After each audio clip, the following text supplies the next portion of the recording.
Hi, and welcome to the Imperfect podcast. My name is Deb Crow, and I will be your host. Join me on this journey as we meet heart-centered leaders from all over the globe. Lots of interesting questions, interesting conversation, and find out what makes a leader. How do they handle uncertainty and complexity? How do they lead in a time that is volatile? Join us. Welcome back to the Imperfect podcast. I'm delighted to have a gentleman who is currently living and working in Tokyo. So it's early morning here in Canada, but for Paul Kezin, it's 9 o'clock at night. So let me tell you a little bit about Paul. He is the vice president and owner. He is a retail consultant, and he has quite a trajectory of leadership in both Canada and also in Japan. So I'm very excited to welcome him to the podcast and chat with him today. So Paul, thank you for staying up late and ending your day by joining me on the Imperfect podcast. My pleasure. My pleasure. And I'm delighted to meet and interview another heart-centered leader. So can I assume that you are a fellow Canadian, but you're living in Tokyo, Japan right now? That's right. And you'll probably hear it in my accent as we start to talk further, but absolutely. Born and raised in Calgary, Alberta. Well, it's an honor to have you, and I really want to thank you for reaching out and having interest in the podcast. But I'm more grateful that you stepped into the arena to say, I'm a heart-centered leader, and let's have a chat. So you have had your career primarily in the retail sector. So where I would love to start this rich conversation is, could you share with us how your heart-centered leadership has really translated in culture? Because you started in Canada and you've relocated to Japan. And I know we've chatted and you said this is the second time in Japan. So I'd really like to start there. If you could give us a little insight, excuse me, to the trajectory of your career. Yeah, I started with Gap Inc. When they had fewer stores in Canada. They've got quite a following now, and was working within Canada, and it was part of international division at the time that I was there. It's no longer that way, but it was part, and there were some opportunities and assignments to help grow the brand overseas in Europe or in Asia, and I raised my hand to say that I will go anywhere, and of course, it's not just about raising your hand. Obviously, you have to be competent at your job. And I didn't really know, what I was getting into. At first, I just thought this is an exciting opportunity to experience the world and, get paid while doing it. And that was, the initial motivation. I didn't really know about Japanese culture. I didn't know the language at all. But I loved the company. And I loved what it stood for, and I was fortunate to have strong leaders above me to learn from, which really focused on people, and I think that made it easy to embrace going into a new country, because you have that grounding of a company, where you work, what's the culture, etc. of the organization and the one you want to build. As far as how do the skills translate, or the behaviors, or heart-centered leadership, I think the intent translates, the same. I don't go trying to be a different person with the intent to teach and to learn. That's always been my guiding principles of I'm going to get just as much out of a relationship as you are from me, and I from you, because we're going to have a teaching and learning relationship. And coming at it from that perspective, I think made it a much more seamless and smooth transition, whether I knew the language or not. People understood that I was also there to learn and not just to teach and learn by doing. Um, I think that was one of the keys of starting to learn and adapt to the culture, which has so many nuances. But at the end of the day, people want to do a good job. People want to be respected, and people want to be motivated. And I think the intention of as a heart-centered leader is you want to bring that out in people, and so that translates, I think, in any culture. But how you do it can certainly differ. Well, I fully agree. And I've been following some of your posts on LinkedIn. And a lot of the heart centered leaders around the globe are preparing for the reopening. And you did a really insightful post yesterday saying we can do anything, but we can't do everything. And I Yeah. really liked that. And I'd like you to just give insight to why you chose to post what you did yesterday. And you gave some really good, clear strategies about catalyzing your team and how to survive that and prosper. And I'd love for you to just touch a little bit on that. Yeah, I posted it just, one, of course, thinking about businesses that are starting to reopen, and I was thinking a little bit, personally and professionally. In a personal life, there's lots going on for me right now. As I think about career or think about next steps, think about a potential return to Canada. So there's many balls in the air on that side, and as the businesses start to reopen here as well, it made me start to think about transitions and how do people successfully transition into this new normal from a work point of view, and how much is there to learn and how we have to adapt. And then it got me to thinking about how quickly overwhelming that can be. Which prompted, something I've often said throughout my career. Companies have no shortage of things they want to accomplish, and many times I would have to tell myself, as well as with my team, you can do anything, but you can't do everything. So, what is it critical that we need to do?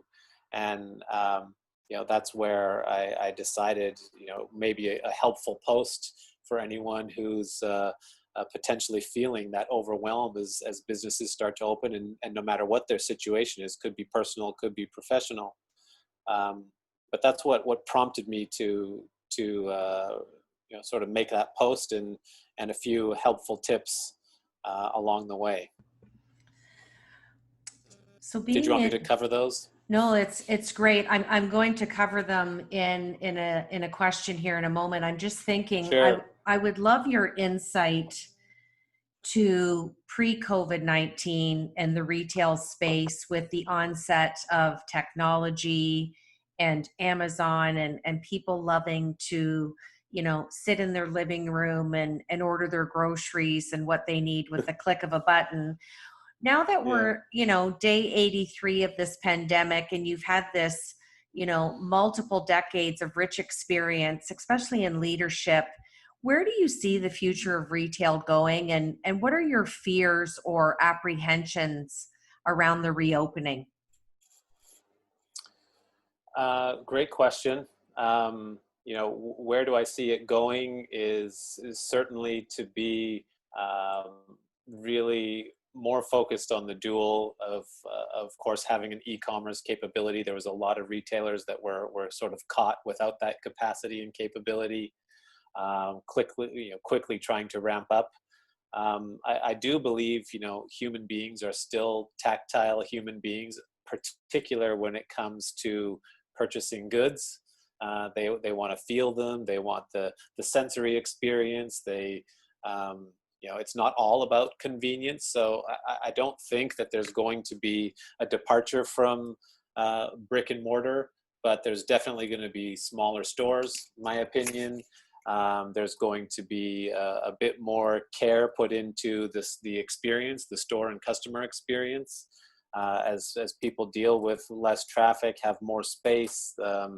it's going to change what experiences retailers need to provide to their customers, both online as well as in the brick and mortar space. So I think you'll see fewer stores, more e-commerce, but the merging of those experiences and how they are connecting with the consumer at a different level than what it is today. Today is a lot of promotion, a lot of promotional activity, and not a lot of experience. But if you see the brands that have been the most successful, and particularly in Canada, with some of the Canadian brands, Lululemon being one of them, Aritzia being another one, and Canada Goose, they're doing a lot more experiential, and I think you're going to see that coming in the next short order because they'll need it to survive.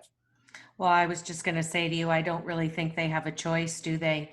I mean, No, technology no. is the wave of the future. And if you look at different populations, whether it be the elderly or the disabled, it's such an on-ramp for them to their activities of daily living for autonomy and being proficient to do what they need to do and not have to depend on someone. And now I just see that it's been brought to such a different level. Yes. I had some fun when I was naming this podcast, and I chose the word imperfect. And you're the first guest that I've had that I want to ask this question. Do you think you can Yeah. be a successful, progressive, heart-centered leader and be imperfect? Absolutely. I actually I loved the title of the podcast because I think one core foundation of a heart-centered leader is humility, and for me, humility leads to listening. Listening, of course, leads to that ability to empathize and to support and to understand and also to learn. But you can't do that if you don't have humility, and by having humility, of course, you're not perfect. That means you're willing to accept when you don't know, or when you need help, or when you've made a mistake. So I do think it's actually a core to being heart-centered leader is that you're not perfect. And that's basically the conversations that I want to have with leaders like yourself around the globe. Is I think people look at leaders, whether it be on an executive team or a C-suite leader who's running the ship, and they see the stature and the level of success, and there's a bit of an insight that you know everything about everything. And I think that's the biggest shift that I want to make in these conversations, especially in times like this. You can only lead with the information you have at the time that you Yeah. have it. And I think Yes. being able to be open and communicative and vulnerable with your team is just such a proponent to being a heart-centered leader. What would you say is your top 3 heart-centered characteristics that you bring to your leadership role? Always hard to pick three. There's so many that are intertwined, but I like to think one of them is deliberate. And by deliberate, I mean, you have a purpose and an intent whenever you're engaging with someone. You do so with authenticity, and you're thoughtful about what is the conversation you're having, and what's the intent and outcome you hope to have from that conversation. So one, I think, is a heart-centered leader is deliberate. Second, of course, empathetic.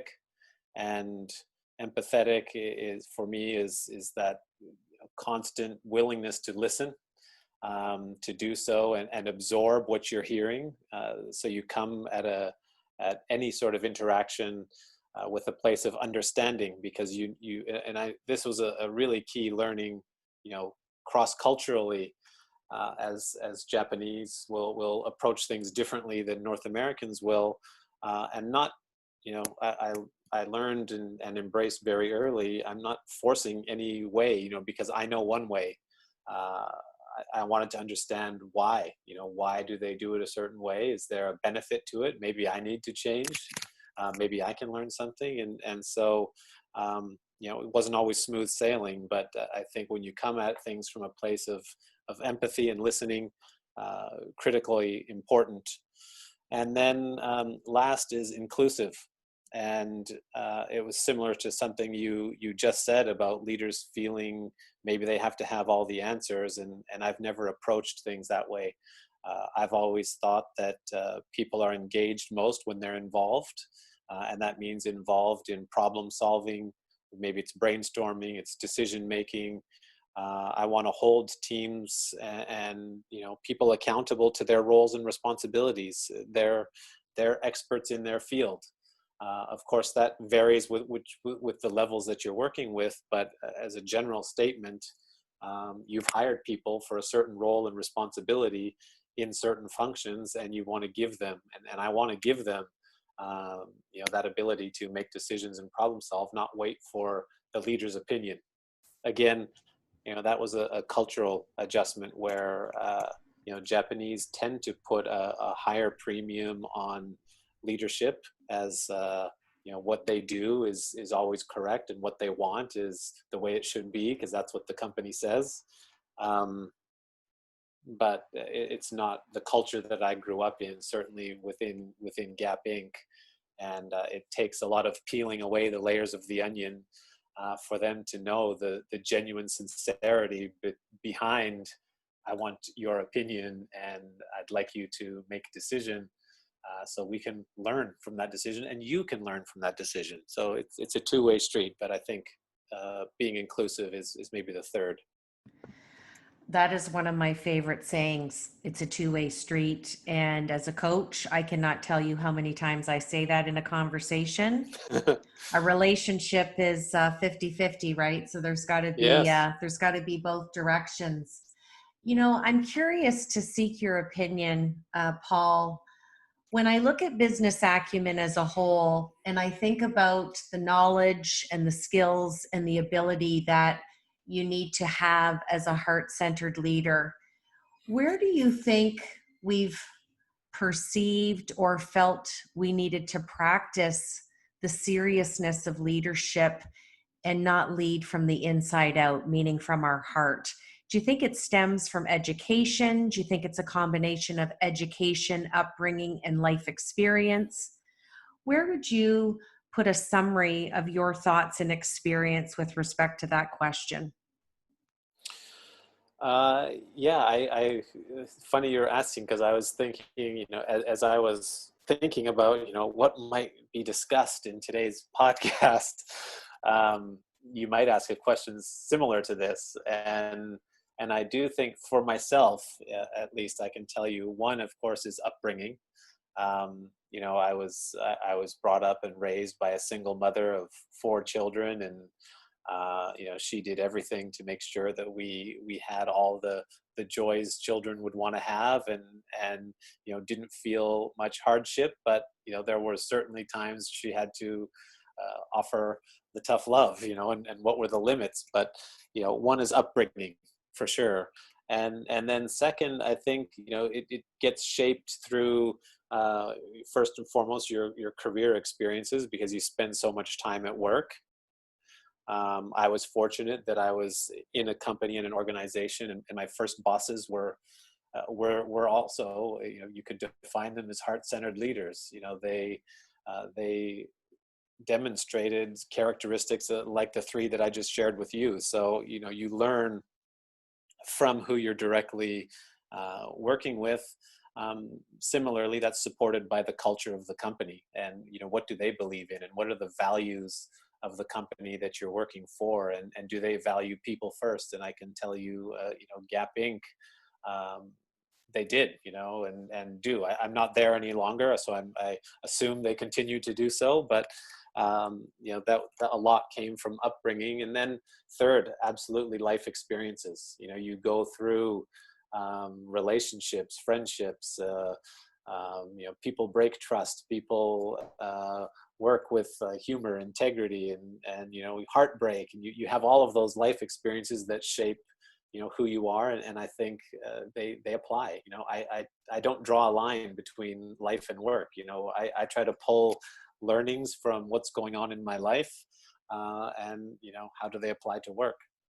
So I think those three absolutely is what shapes a leader. I fully agree with you. And I want to go back, if I may, and I want to read those points that you had typed yesterday on the LinkedIn post where we were talking about we can do anything, but we can't do everything. And I think you Sure. listed some really great strategies. The first one is be clear on your meaning, your purpose, and intended outcomes. The second one is have few goals. Excellence comes with few, whereas average comes with many. I love that. Number three, using your purpose and goals as a foundation and categorize the to-dos into buckets. And they are mission critical, important, nice, in brackets, if there's extra time, and not central, in brackets, to what we want to achieve. Love that. The next one is be comfortable to say no. I'm a big proponent of boundary management, so I'm a big fan of that one. Ask for help and opinions to gain or get perspective. And the last one is make your best decision with the information you have. And we chatted about that because Yes. priorities are fluid and you can always adjust if you need to when you get more or new information. So it's such a Yes. moral compass to really translate and be open and vulnerable with your staff that, I'm truly pivoting and leading from this space right now because it's all I know and it's all I have. So critical. Yes. Yeah. And I think important actually, if it is fluid, it kind of, you have to be in a place where that's a culture you've sort of established of transparency or vulnerability, as you're sharing with people, based on what's going on now, based on the circumstances of today, and the information that we have. These are the priorities we're setting forth, and you sort of set up that that can adjust, and that may shift as we learn more. Because if you don't do that, I think then you're in the danger of people like saying, "Oh, this guy can never prioritize." He's we're constantly shifting. Nothing's clear. We cannot get traction, et cetera, et cetera. That's the pitfall, right? If you're not leading, always from a sort of open, transparent place. No, I fully agree. And I've really enjoyed this conversation with you. And I want to thank you for staying up for me. And I like to end my podcast with what I call the Fab Four. So just going to ask you 4 random questions, Paul, and whatever's on the top of your mind. It's one of those things where I don't want you to think. I just want you to tell me what's on your mind. What's been the favorite book that you've read this year in 2020? That's a good question, but I would say probably Growth Mindset with Carol Dweck. That's a good book. I love her work. Yes. Yeah. I reread it actually. It's one of those books that you can reread, isn't it? Her work is amazing. Yes. Yeah, what is do you have a favorite sport that you like to either play or watch? Yes. Ice hockey, of course. Ice hockey, you're Canadian. I should have known, right? Yeah. Yeah, well, funny thing actually, and I won't keep it long, but I grew up in Canada but never played ice hockey, just street hockey with my friends, and I was never good on skates, but I've been in Japan now for 10 years, and my son mostly grew up here, but he started to play ice hockey here, and it got me like sort of regretting. And so 3 years ago, I actually started to play ice hockey in Japan. So didn't really learn how properly in Canada, but have taken it up the last 3 years. So it's never too late, I guess. It's never too late. I was just going to say. My third question is, what makes you curious? Learning, and I guess, again, this experience to actually live and work and overseas and in different cultures, it opens your eyes to so much of, especially coming from what I can say now is a small town like Calgary, because Tokyo is massive.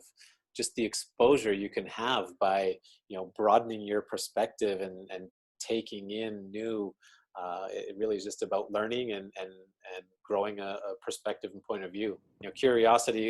It's one of those things where it was.